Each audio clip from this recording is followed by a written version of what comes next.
Hello, this is DrPaulCottrell, and I'm going to be talking about a few things in a series of videos that I'm going to be doing today. One topic that I'm going to be discussing is about my father, some updates, and maybe individuals that are going through the same thing with their parents, how to manage through it. There's a lot of ups and downs when you have a parent going through dementia. The other topic I want to talk about is what's going on in the financial markets and how you can brace yourself if you're just the average long-term saving for retirement kind of person, and how individuals that are more active can position themselves in this market. So on the first topic here, my father, he's in his late 70s.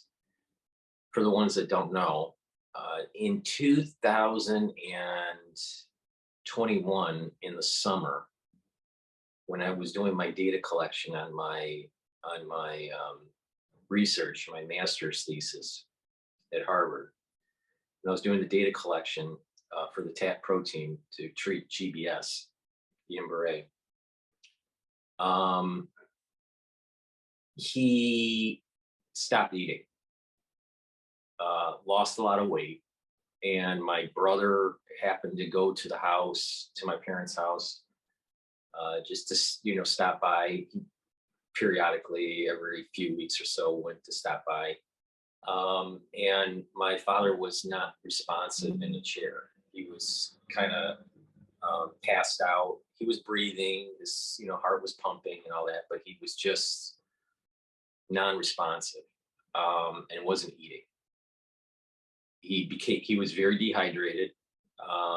So my brother ended up calling the EMS unit, and they transported him to the hospital. He was in the hospital for about 13 or 14 days. His kidneys were kind of shutting down. He had a really bad electrolyte imbalance. They were afraid that he would go into cardiac arrest. He wasn't responsive with his brain activity, and we were concerned that he had stroke at that time. Because we didn't know what was going on. Now, going back in time, when you look at your parents and you see, that something's happening, right? And you think it's just age, just the normal aging process. But you can go back in time and you can say that moment was where it starts. But you don't realize it until after the fact. Kind of like markets in a way. You don't know where a price is going to move until after the fact, right? You can do some predictive analysis, but you really don't know until after the fact, the behavior that's starting to emerge. Something very similar happens in medicine. When there is a series of things that cascade and the system, the body, starts to crash. Maybe we're kind of seeing that in the markets with the banking industry, but let's just stick with dementia at the moment. That moment in time, when I sit back and think about it, was around the summer of 2018. My father was caring for my mother. My mother was ill for many, many years: diabetes, COPD, heart condition, so couldn't move around that much. She had problems with her legs. So she had a lot of problems, and she had these for many, many years. The heart disease started at age 40. She passed away, I think it was when she was 74. But the heart disease was with her since she was 40 years old. She had her first heart attack at age 40. They had 5 stents over the years. She had COPD, for about, I want to say 8 years or so. And it was really bad in the last 2 years before she died. Um, she was epileptic for almost her whole life. She was epileptic when she was a child. So, a lot of problems that she had. So my father was caring for her. And he came from an environment, many people on his side of the family lived into late 90s. We really thought he was going to be a centenarian. He was fit. He, didn't have any real medical issues. He had slight uh, increase in blood pressure, but nothing that couldn't be managed. So he was, on a statin and, some sort of, I don't know if he was on a beta blocker or if he was probably on an ACE inhibitor. But, they were controlling his blood pressure. It was minor. It wasn't that big of a deal relative to what on my mother's side of the family, where it's uncontrolled. Um, and, controlling his cholesterol. He walked all the time. He was a very active person. He read a lot. He liked talking to people. He worked for AstraZeneca as a sales rep for many years. He was in pharmaceutical sales when he left teaching. And he left teaching in the 70s and went into pharmaceutical sales. So, the 80s was kind of a big boom for small pharmaceutical companies that ended up starting to get bought out by the larger ones like Pfizer and Johnson and Johnson and all that. So during that 80s, there was an accretion. So he kind of rode that whole wave and eventually ended up at AstraZeneca and retired there. But, he was very active. He was always talking to people, conversing, walking a lot. So, he was an active person. We really thought that he would live to about 100. He'd probably start really ailing in probably his mid 80s, maybe, or late 80s, and that he would outlive my mother. So he'd be basically the caregiver, and that's how we set up the whole situation with my parents. That he would be the caregiver, we would help out, and it would wind down that way. So in 2021, fast forward. All right, so in 2018, I get a call. This is one of those points in time where you look back. This is like the start of it. In 2018, I get a call. I'm working on at Catholic Charities on the budgets and forecasting. We were doing the budget for that year, and I was also managing the portfolio. I get a call. I was in a meeting. It was in a budget meeting, and my father seemed kind of frantic on the phone. And because my mother had weak legs, and she was having feeling problems with her legs because of the diabetes, she wakes up in the morning and having problems moving her legs, and she was falling. So he kind of didn't know what to do.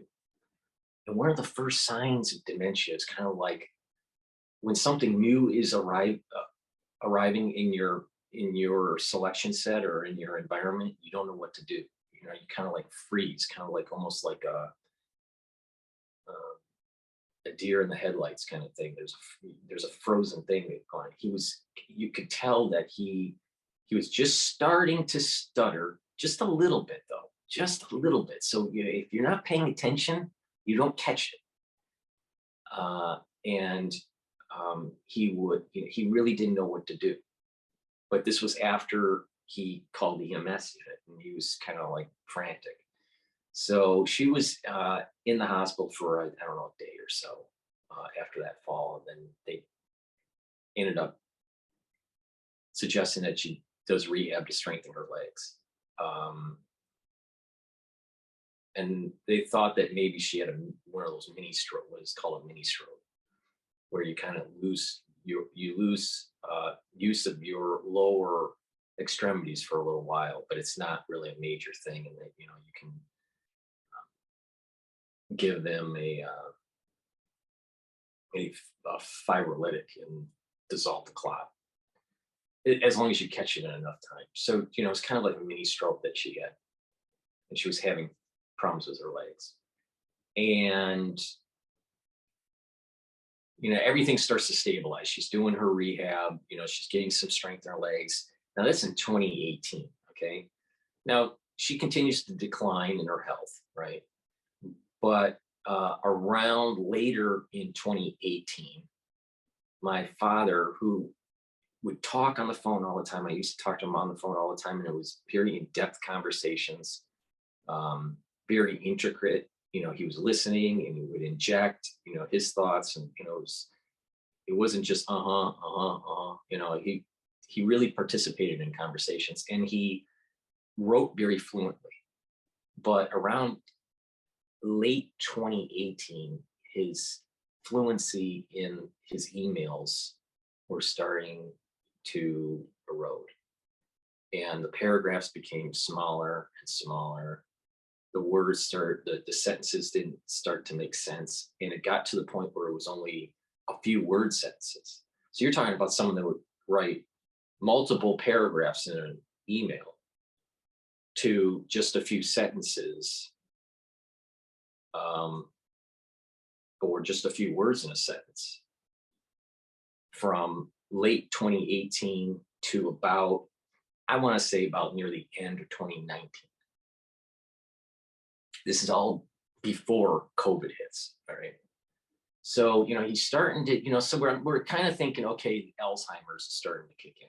Right. Now, the difference between Alzheimer's and ischemic dementia, which is what he has, ischemic dementia, is that Alzheimer's is, not to get into the molecular biology of this, but, Alzheimer's is a little bit, it's more related to amyloid plaque buildup and tau protein entanglements.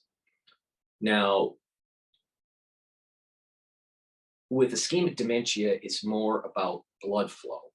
It's about there's a lack of blood flow, and neurons are starting to die off. It typically, because there's many different types of dementia, but typically in Alzheimer's, it's a much longer duration. It's a slower progression. It could be 10 years, right? So that's what we were thinking that was happening. Once we started seeing that he wasn't talking on the phone as fluently, and his emails were discombobulated. He would forget his password and stuff like this. This is the forgetting starts. My mother was even saying that she noticed that he was forgetting to get certain things at the grocery store, because that's what he would go to the grocery store and get stuff for the house. So he would forget. That's all happening around 2018, 2019, before COVID. And but we were kind of like going, okay, I'm thinking statins are maybe the cause of this. I'm not a big fan of people being long-term on statins. He must have been on statins and an ACE inhibitor for probably about, I don't know, I want to say about 15 years, maybe 10, 12 years, something around there. And, I was thinking maybe it's that. And I mentioned to him, I'm concerned about what I'm seeing, that maybe you need to go to the doctor. Now, he was a person that wanted to keep his health as good as possible, going to the doctors regularly, every year, making sure that his teeth are clean. I mean, he was always going to the doctor. He wasn't a hypochondriac, but he would make sure that his health is good. And that started to decline. That willingness to go to the doctor started to decline also. And Then COVID hits, right? And I would talk to him. I kept on saying, okay, I'll see you guys. I got to do this for going back and forth between. At this time, I'm going back and forth between. Um, I finish I finished my pre-med in 2019 at Fordham, and then I'm working on my master's thesis right when kind of COVID hits. I was doing the proposal. So I said, okay, I'm going back and forth between New York and Boston. I don't have time to go to Michigan, after I get past this. So I kept on delaying to go see them. And then it gets worse with COVID, and no one wants to travel, and covering COVID and dealing with doing my finishing up my master's, and then I was just starting my medical, my MD education. So I was really, really busy. All right. And my father continues to decline. You can see it. He stops doing the emails, but you can see it in how he was stuttering on the phone. It would be like, how you doing, Dad? I'm okay, kind of thing. Everyone has gone through, seeing a parent go through this knows these kind of like early signs, right? He was still healthy, physically, still eating. My mother and father are like the opposites. Her physical health was really poor. Her mental health, her mental cognition, right, was really good. It's totally the opposite of my father. My father's was let me rephrase it. My mother's physical health was really poor, but her mental capacity was good. My father's physical health was good, but at this time his mental capacity was declining rapidly. That's another sign of ischemic dementia. It's like it's rapid. But at this time, and ischemic dementia is misdiagnosed easily because it's almost too late by the time you catch it. We kept on thinking, okay, this is Alzheimer's. All right. And I kept on thinking that maybe the statin is exacerbating it. So I continued to tell him, you need to go see a doctor. He declined. And my mother kept on saying, oh, it's just, he's getting older. He's just getting older. And I mentioned it to my brother that I was concerned. And he said, oh, he's just getting older. He's just aging. So everyone was in this mindset, Alzheimer's. Meanwhile, it was really ischemic dementia. So, so the first signs that I was able to see were through the emails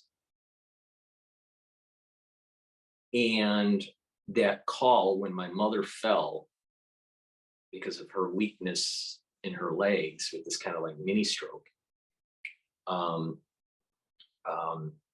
in 2018. Now it rapidly progressed. It's getting worse in 2019, and in 2020 it was really starting to take hold. You really could see that he was really struggling to get words out. He was no more writing. He was having a lot of problems with, he could understand, but he had a lot of problems finishing a sentence. And so fast forward to 2021, summer, I'm doing my data collection for my master's, gives me the call that dad, had to go into the hospital. And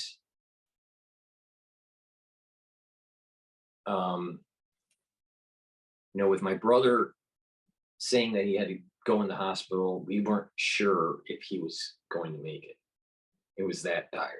All right. He could have died. I mean, he was probably on death's door, probably within 36 hours. He didn't eat. He wasn't hydrated. There was concern about his kidney function shutting down, cardiac arrest, wasn't responsive. So they really tried to stabilize him. Normal fluid levels did not help kind of kickstart the system. Normally when a patient is severely dehydrated and their electrolytes are off, you're hydrated, right? That didn't work. I mean, it helped a little bit, but I mean, it didn't really get him back. So they put a feeding tube in, and for about 12 additional days, because he was in the hospital for 13 or 14 days. They slowly got him back. But it was, and this is an important point here, it was very difficult when my brother and I were looking at this. What do we do? Do we let our father pass without putting the feeding tube in, without going through extraordinary measures to keep him alive, and let him pass? Or because at that time we didn't know, did he have a stroke? We didn't know a lot, right? Would he be able to get back to where he was? And the reality is no. I mean, he couldn't get back to where he used to be pre 2018, right?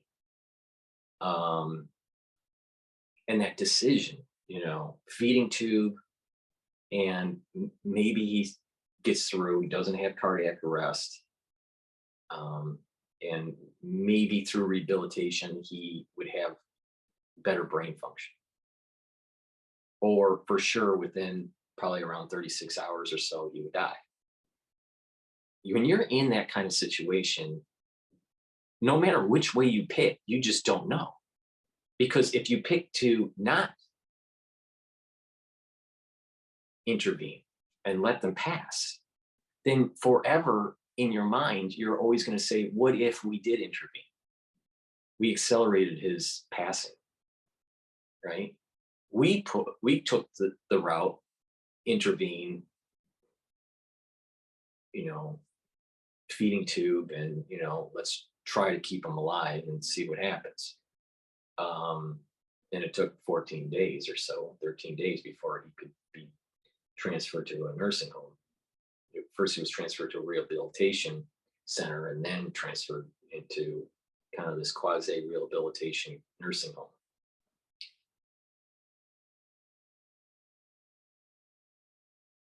So when you pick the route of intervening and the parent cannot get back to where you remember they used to be, then you have the guilt that you intervened. It's this concept that I'm bringing up about individuals having to deal with a parent or a loved one in your family, and you have to make that decision of intervene or not intervene, and you don't know there's no good path. It's not like, okay, broken arm, intervene, fix the arm, everything's okay. This is more complicated, especially when you're dealing with brain function. In only hindsight, one could say, okay, probably the better path, because, and at this time, we didn't know what was going on with my mother, right? So fast forward now, in 2022, my mother dies, right, from SARS-CoV-2 in a nursing home. All right, my father's the caregiver. Once he was put into the hospital, my brother would show up regularly to make sure that she's okay, because he lived relatively close. But she was declining because he was the caregiver. So she was declining as he was declining at home, but she advanced her decline when he was in the hospital. So she fell again. She was always falling because she had weak legs. And so had her go to the hospital. And again, they go, well, you're going to have to be admitted. You can't care for yourself anymore. And she was fighting that. So you're dealing with a parent that doesn't want to be in a nursing home, but needs to be, and has a lot of comorbidities. This is all happening in the late summer of 2021. So my father's in the hospital. My mother, shortly after that, falls, gets admitted to the hospital, and then eventually transferred to a nursing home. And then my father's transferred to the rehabilitation of the nursing home, all within the fall of 2021. This is all happening in such a short amount of time. So everything's starting to crash from July to September with my parents. My mother ends up dying in January of 2022 when she's in the nursing home. She ended up having cardiac arrest because of a respiratory infection from SARS-CoV-2. It created so much pressure that the fluid buildup in her lung was so severe and so advanced that she ended up having heart failure. So this is the reason why I was saying, you got to pay attention to the white lung, because the white lung is exactly what happened to my mother, except she had a lot of other comorbidities. So, but the catalyst, and it was quick, she tested positive, and 2 days later, she dies. But she was having the symptoms before they tested her. So she'd for a day or a day and a half or so. So, but it was rapid. Within a 3 or 4 day period of actually contracting it, the fluid builds up, and she had a heart condition. She ended up having heart failure. That all happened in January 2022. And when you start thinking back, and you go back and you look at all of the things that were happening, that was transpiring in 2018, in 2019, in 2021, sometimes parents kind of go together, within a year, right? My mother was going to go in 2022. If we didn't intervene, my father would have died in late summer of 2021. But because of our intervention, his body is well, but his mind is gone. So fast forward to where we're at right now in 2023. He's still in the nursing home, but with ischemic dementia, even with really good care, it just gets worse, right? And there's these phases that happen with dementia. The early phase, you can't write so well. You may be forgetting grocery lists, people's names, people's faces.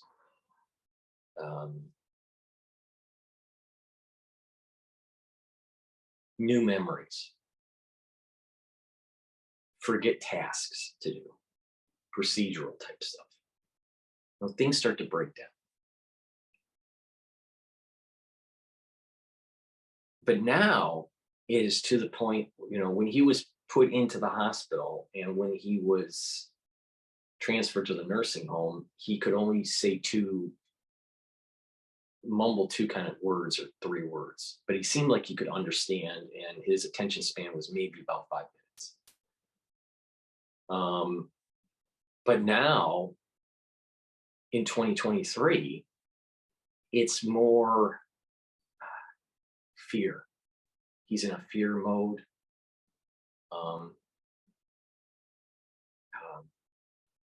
Might cry. He might be a little bit more negative to what the nurses may want him to do. So he may be pushing back on that, on them, on that. So he's kind of like, he's in a fear kind of fight to try to not do what they want him to do mode now. And I, go back to, should we have intervened? And it's hard. It's really hard. We probably should not have intervened. But that would basically mean that you would have to have your parent starve to death, have their kidneys fail. Eventually, the heart fails and they die. Or do you intervene and have them go through this long process of decline? With good care. I mean, he has a good heart, good lungs. I mean, everything's, his the rest of his body is in good shape. Because of that, this thing could last 8 years, 10 years. He's 78, 78, 79. I think he's 79. No, he was born in 43. So this year he'll be 80. So he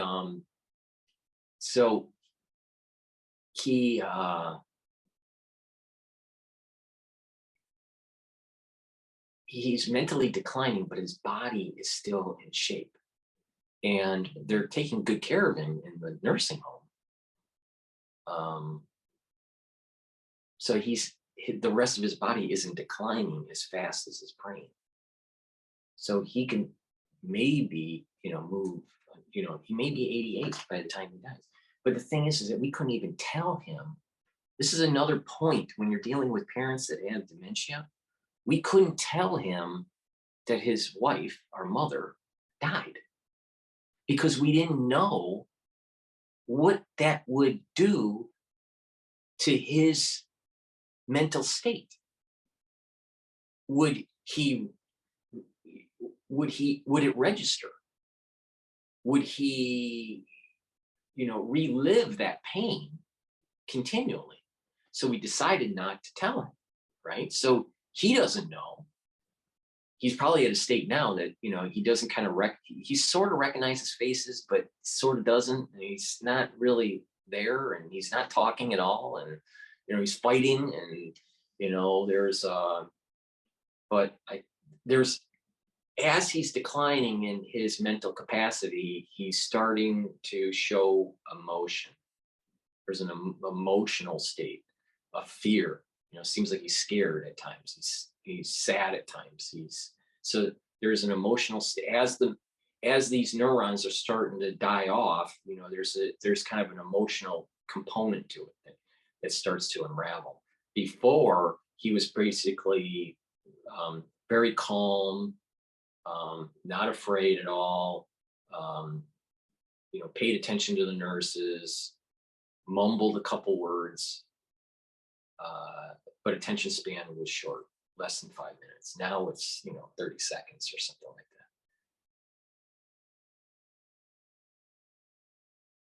So there's a lot of emotion for the survivors of the family. You have to sit back and go, should the intervention have happened? Sitting back and going, oh, that was when it started. If I just saw, maybe if we were more attuned to what was going on, we could have prevented this. Then the complexity of him being the caregiver for my mother, and because he was declining so fast, she declined because, things like that just happen, right?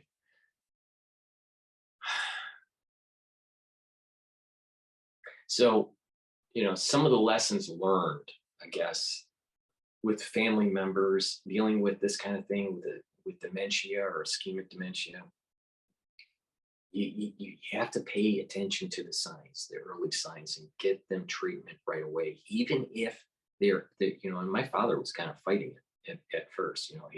Nothing's wrong. When an elderly person, I think they sort of know that it's happening, but they have cognitive dissonance, and they want to pretend that it's not happening. And this is what you have to do. You have to force them into the doctor and get treatment as fast as possible. There's some treatments that are starting to get online with Alzheimer's, ischemic dementia.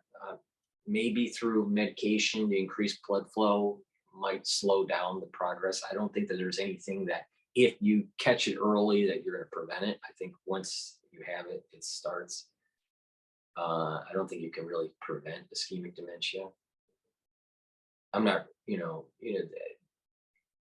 but I think that if we caught it early, his decline wouldn't have been so fast. Um,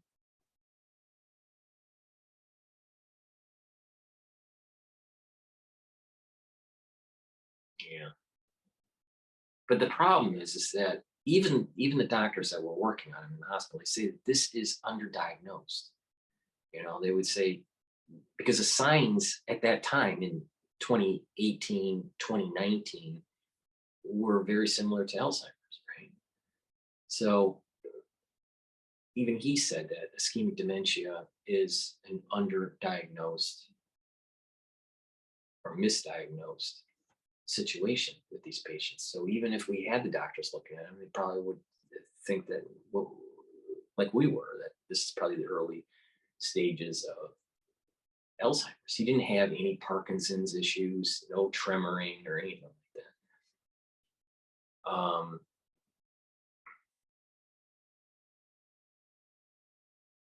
But there is that, catch the signs early, get them into the doctor early.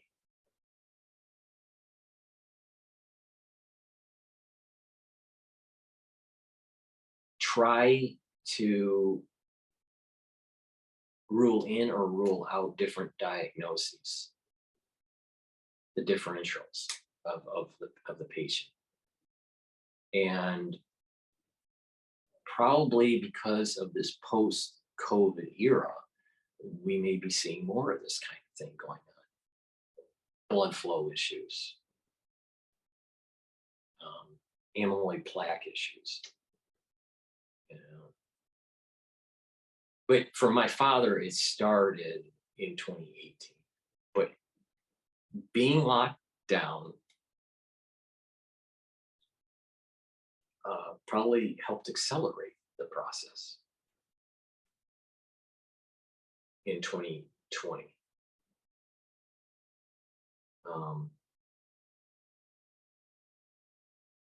Yeah. And then, the issue with dealing with parents that are both crashing at the same time, making, and then having the realization they have to be both in a nursing home for different reasons at roughly the same time. A situation where do you pick to save the parent or not? Intervene with extraordinary measures or not? It's not easy. It's not easy. And then now, because we picked the path of intervention, now we're dealing with all the after effects, such as his severe mental decline. If we just let him go, he wouldn't have been suffering. So there's this component. It's like we intervene and try to save him, and maybe he'll be 50 or 60 or 70% of the way he used to be. But if I knew where he's at now, I don't think I would have intervened. But it was a difficult situation. You got different family members. We made this decision as a family. And it was difficult.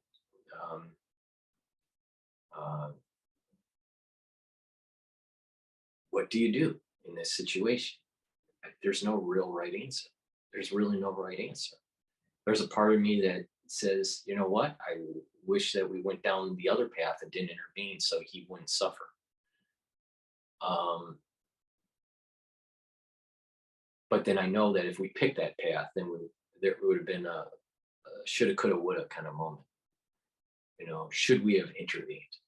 Maybe it would have given him, a better outcome because we would have never known.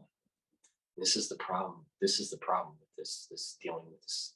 So there's so many elements of it. Catching it early, dealing with parents, transitioning into a nursing home. My mother was really fighting that situation. Um, Dealing with it all during the COVID era, having a parent die from SARS-CoV-2 and heart complications, and seeing this decline in my father with ischemic dementia. It's not easy. It's not easy. And then, on top of it, being in medical school,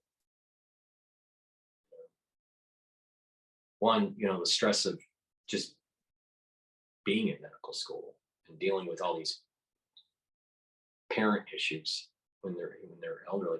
A lot of people that are in medical school, they're in their 20s, maybe early 30s, so their parents are still relatively young. Their parents are still relatively healthy in most cases, not in all cases. So they don't have that extra adulthood stress, adulthood problem. So now we, have a parent, my father, that doesn't know us, or at least we don't think he knows us, isn't interacting uh, at much. I mean, within seconds, it's 30-second attention span,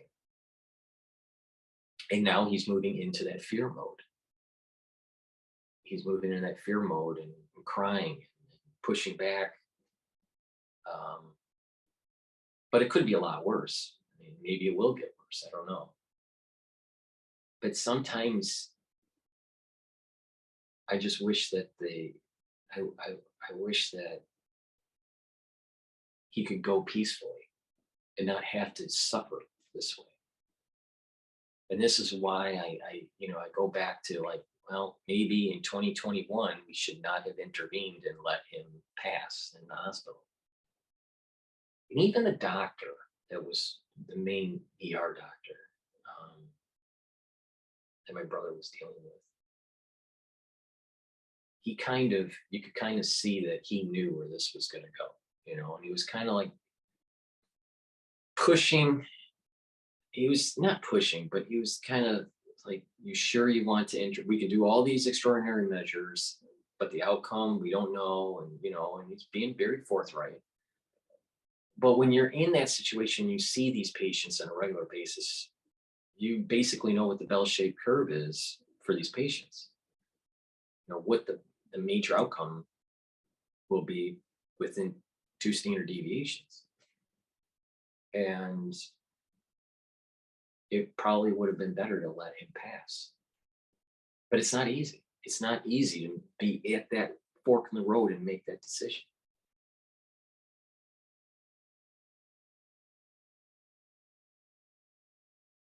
He doesn't know that I graduated from Harvard.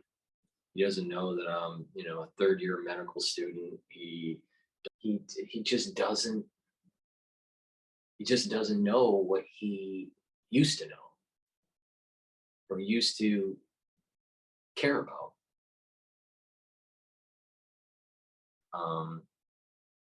What is interesting about the situation he's in, according to my brother, is that he'll track to a TV.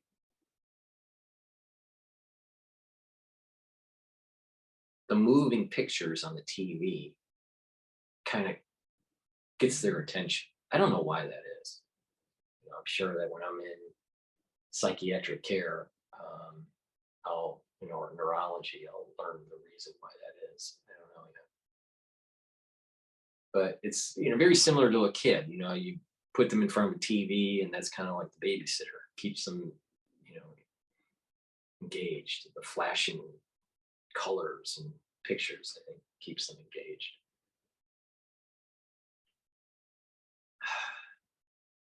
But that's how a person like myself, uh, dealing with two family members that had something catastrophic happen very close together. Um, all the problems that you got to deal with, you know, cleaning their house out, memories, holidays, decisions, should we have intervened or not intervened? Um, Decisions like not telling him that his wife died, um, seeing him kind of in a fear mode now. I'd much prefer him not to be in that. We didn't want that to happen. But this is the progression of dementia. You gotta, this, and each person will be different because different areas of the brain are declining. My understanding is with the ischemic dementia, most of it is by the hippocampus. But as probably brain function starts to decline, then it's other areas of the brain are probably atrophying also. Um, but dealing with this problem, seeing him in this fear, it's not something that you want. It's not something that is desirable. And so when we make decisions of for our family members or our parents, you know, sometimes letting them go is better.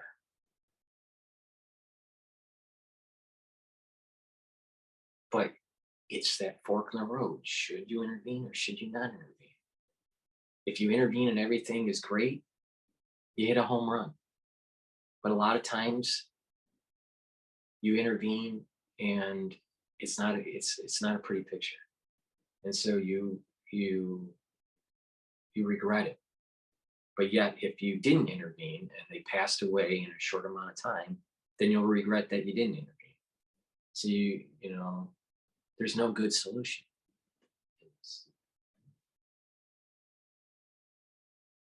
So during the holidays, or those annual events, the memories of your parents creep in, right? No matter how much you want to push them away, because sometimes it makes you feel sad, but other times they make you feel happy.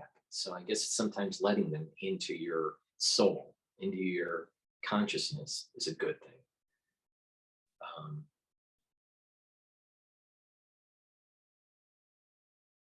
and then, because I'm older, I decided to do this path to be an MD. It takes so much of your time, so much of your energy to train to help people that sometimes don't deserve help. And sometimes they don't want help.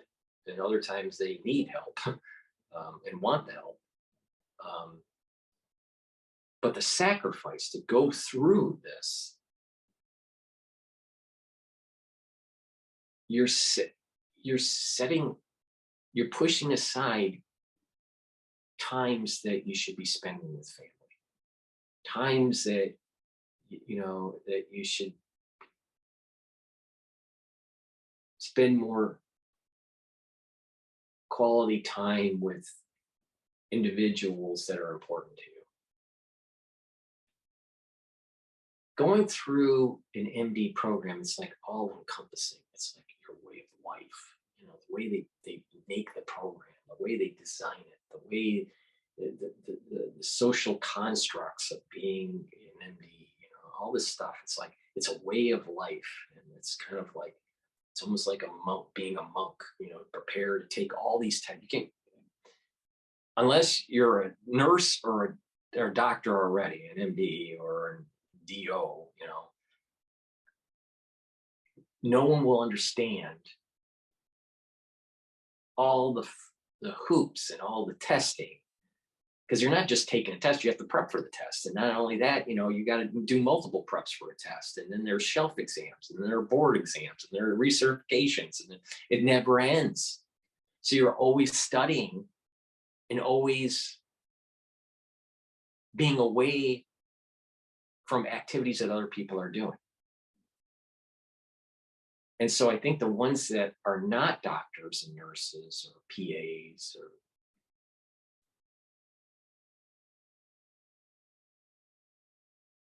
I don't think they really I don't think people understand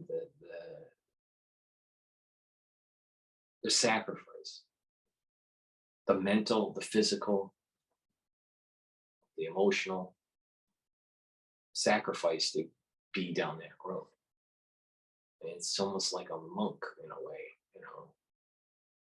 And I don't think it needs to be that way. It shouldn't be that way.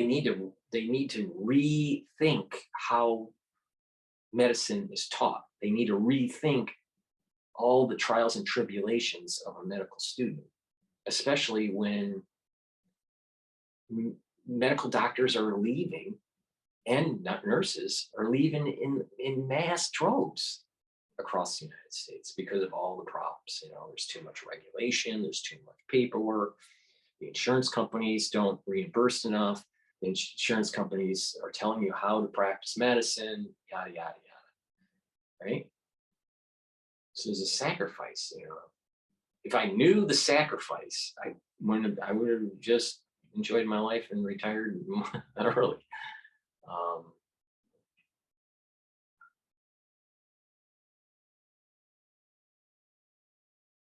so that was another added component to the issue with my father. Spending too much time learning how to heal other people. Meanwhile, I couldn't intervene, stop what was going on with my father. And, you know, that kind of erodes at the soul, you know, especially with people that don't deserve it to be helped. Because, you know, let's face it, some people don't deserve to be helped because of, you know, their lifestyle choices, their issues. Um,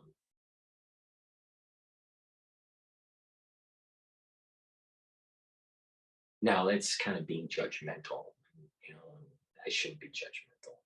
That's not the proper way of looking at it. But I'm human, and when you look at the situation, you see that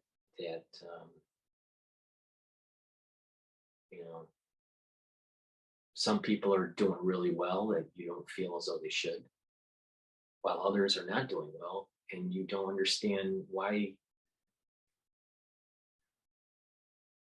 God didn't intervene, or why karma is, so negative on one person and karma is so good on another person. Yet, you know, it should be reversed.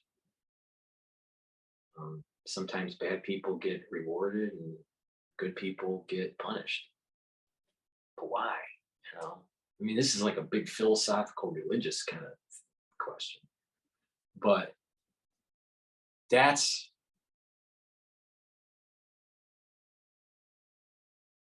how a son is looking at a parent with ischemic dementia, where he's at the point where he doesn't know as much about his surroundings. He's fearful of what's happening.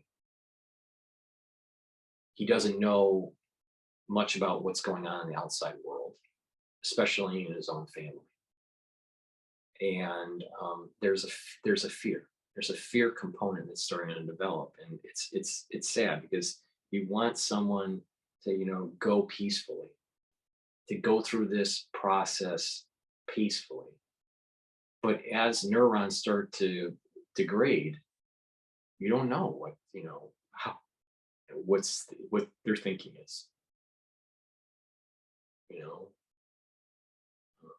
it may go into kind of a reptilian mode where it's just fight or flight, type situation, while all the other aspects of humanity and the neocortex is basically atrophied. And all the emotional components that that are that are happening with the surviving family members. It's not easy, you know. Just about every other day, I think about that moment in time where we made the decision to intervene or not at the hospital for my dad. What do we do? Let him go or fight it out? And there is no good solution. So that is what's going on with my father. Hopefully you understand a little bit more about some of the early signs. You know, it seemed as though to us it started for him in maybe the summer of 2018 and it really started getting bad around 2020, where it's like, wait a minute here, there needs to be some intervention here. But he was at a point where, he was fighting that. He didn't want to do that. So you got to see these signs, they're showing decline, maybe convince them to get early treatment. Maybe that helps. Maybe it doesn't, but try to get early treatment. But you also have this component that they're fighting it. They don't want to admit that they're having a problem, even though they probably are realizing they're having a problem.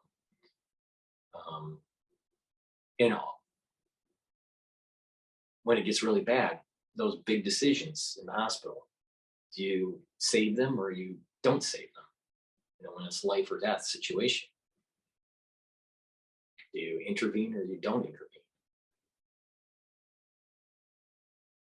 Sometimes it's rough to say, but sometimes letting them go is better. And it takes someone really wise to make that call. So thank you for listening. I'll do a video on the market also. And please subscribe to all my channels. I have 3 YouTube channels. I have Brighteon, Bitchute, and Rumble, so also subscribe to those. All the links are in the description of all my videos. So you just click the link in the description and it'll go to those different channels. Subscribe to all of them. Please support my work by being a Patreon subscriber for a nominal fee. You'll be able to see my content there too. If you'd like, please donate. You can donate on my website, the-studio-reykjavik.com. All the links are in the description of each video. Click the link to my website, and on the home page at the very bottom, you can donate through Stripe or through PayPal. You can also donate by purchasing Buy Me a Coffee, and the link is in the description also in the video. So those are some ways to support my work. Better yet, go to the store, the-studio-reykjavik.com, and get the supplements that I offer. I have a lot of really good supplements in nano silvers, in boomer supplements, C60, which is a very strong antioxidant, and all natural deodorants. Right? So just some of the things that I have on the store. Right? I have I partnered up with 2 different laboratories, Amio and ABL. So you can get liquids, gels, soaps, lozenges. But I also one type of silver gel from Amio I sell. So you can purchase this. I think it's 35 ppms. It has a really nice dispenser top to this. I also have the ABL gel, silver gel. We were talking about cardiovascular health. We're talking about ischemic dementia, and there's lots of different problems that can happen with the vascular system and the cardio system, right? But you want to be able to control your lipid profile, your cholesterol, have higher HDL, have lower LDL, right? So a good way to create that balance, right, is to take care of your health, proper exercise, proper diet, but also omega-3 will help with controlling that lipid profile. When you do that, you're reducing the chances of buildup of plaque. All right. Plaque basically happens where you get an endothelial injury. The intima of the vascular system gets injured, and eventually, what will happen is that you will have macrophages kind of get in there, and LDL will get in there. So these lipids, and the macrophage will eat up the oxidized LDL and create plaque. And then eventually you have some smooth muscle cells that kind of come in to that region. Sometimes you get calcification also, and it builds up this plaque with this fibrous cap. All right. Sometimes these things can burst and you end up having an embolism, or sometimes flow isn't very good and you clot, and you could have an occlusion through clotting. So if you control the lipid level with omega-3, and you control the oxidative LDL by taking strong antioxidants like C60 and taking K2 MK7 and D3, and reduce inflammation by controlling your blood glucose levels by taking ashwagandha, you're reducing these plaque buildups. The ability for them to continue to form diminishes, and the ones that have formed will start to shrink. So what you really want to do is take omega-3 every day. Now, in addition to that, a lot of people aren't digesting their food properly. So it's important to properly eat and exercise, but you also need to repopulate your gut with pre and probiotics. I have two different types, in a capsule form and in a powdered form. All right. So you can purchase those and you repopulate your gut biome to help digest. But in addition, to break down carbohydrates, proteins, and lipids, take the digestive enzyme complex. This is you'll be able to extract more energy out of the compounds that you're eating. You won't have to eat as much because you're extracting more of the energy. And you will have more nutrients that are coming in to heal your body. If you have a chronic absorption issue with your gut because not proper gut biome and not proper digestive enzymes, what will happen is just that your body is not at an optimal state. So please, try the digestive enzyme complex to help break down those carbohydrates, lipids, and proteins. In addition, taking a set of B vitamins is important. Okay, there's different types of B vitamins: B1, B3, B2, B6, B12. Right. So this one has B1, B2, B3, B6, folic acid, B12, and B5. And this will help with nerves, with metabolism, being able to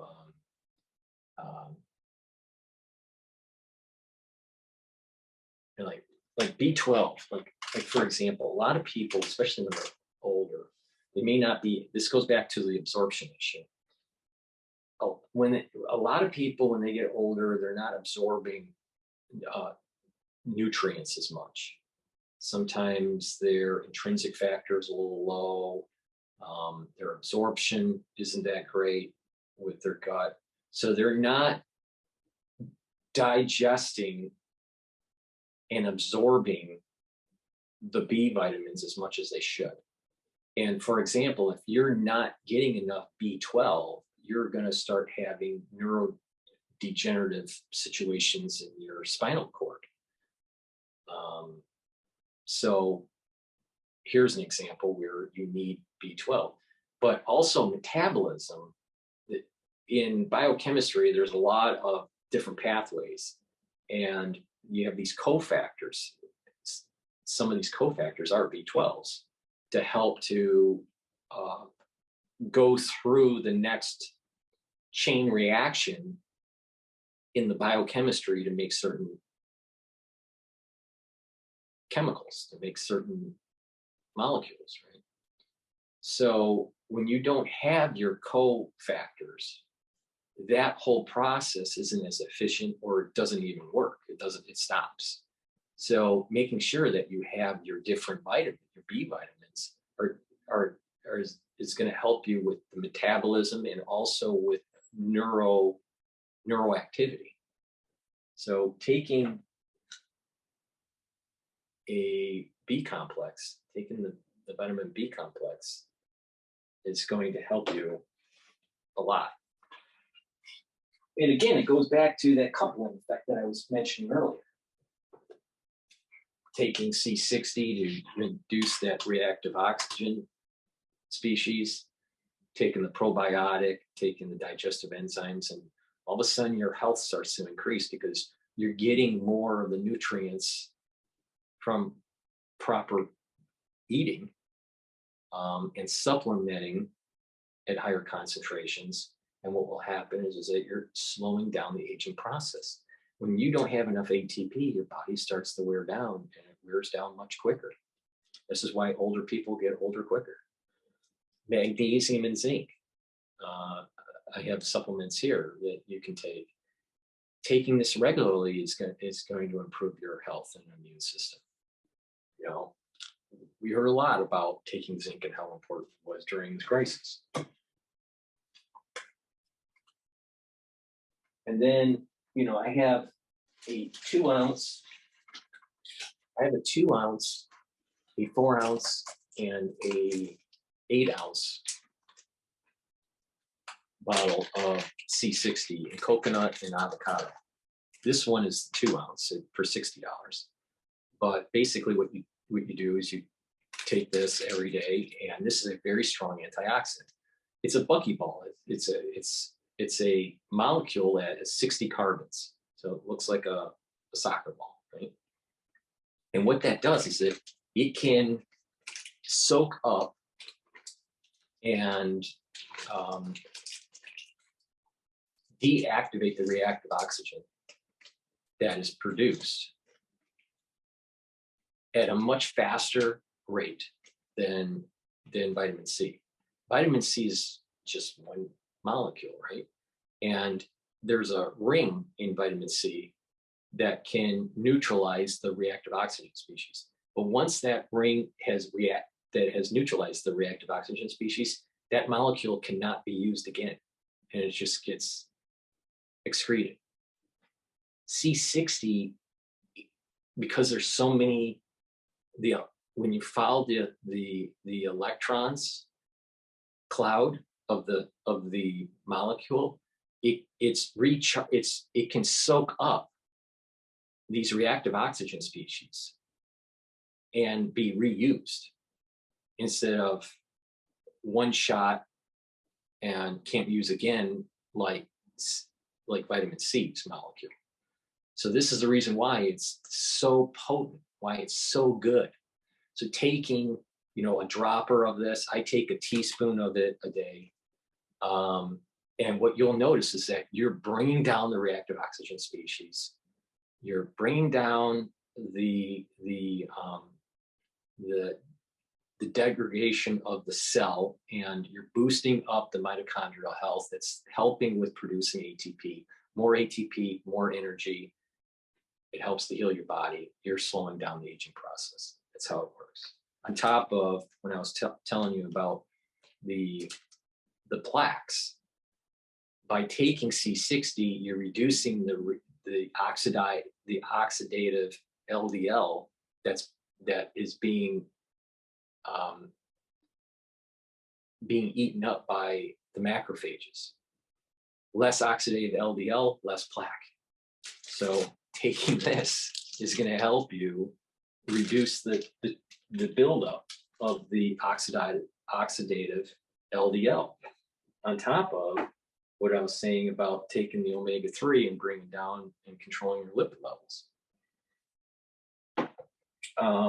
So those are the things that you can take on top of nano silvers that neutralize pathogens, soaps and lozenges, liquids and gels, the C60, which is a strong antioxidant, the all natural deodorants that I have from Rainbow Herbals, citrus, and then I have another one in peppermint and tea tree.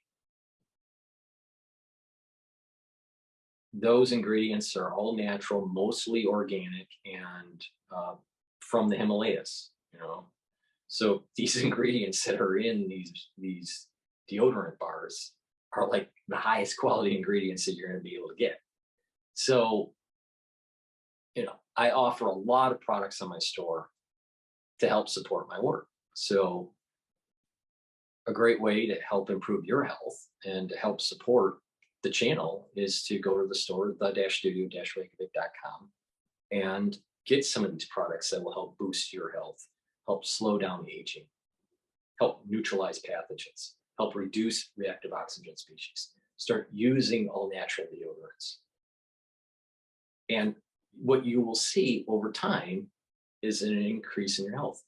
Taking collagen every day will help improve your bones and your cartilage and your skin health.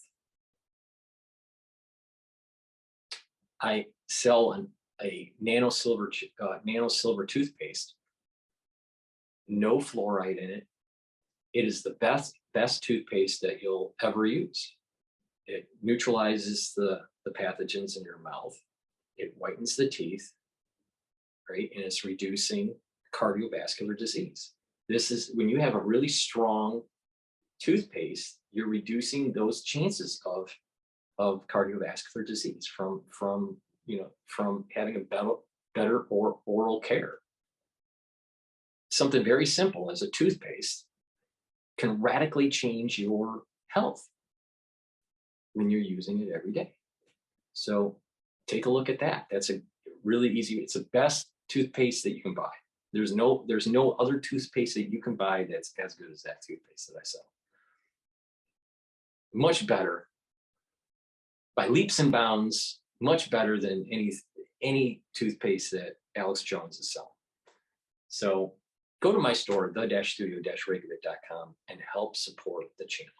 Thank you for listening. Thank you for staying with this and learning a little bit more about ischemic dementia and some of the personal experience that I have seen dealing with a